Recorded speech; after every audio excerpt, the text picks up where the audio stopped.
Safai కర్మచారి finance and development corporation ఆధ్వర్యంలో నెల్లూరు నగర పాలక సంస్థ కార్యాలయం కమాండ్ కంట్రోల్ సెంటర్ విభాగంలో అండర్ గ్రౌండ్ డ్రైనేజీ కార్మికులకు 5 రోజుల పాటు శిక్షణ తరగతులను నిర్వహిస్తున్నారు.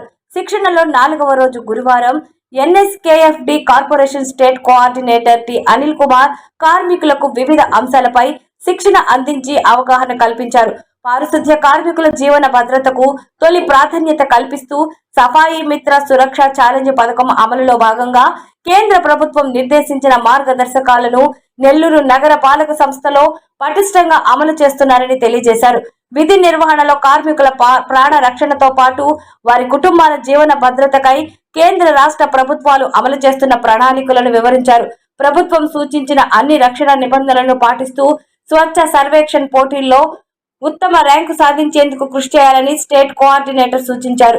శిక్షణా తరగతుల్లో threads organisation manager Ambaji Tripathi, భూగర్భ డ్రైనేజీ కార్మికులు పాల్గొన్నారు.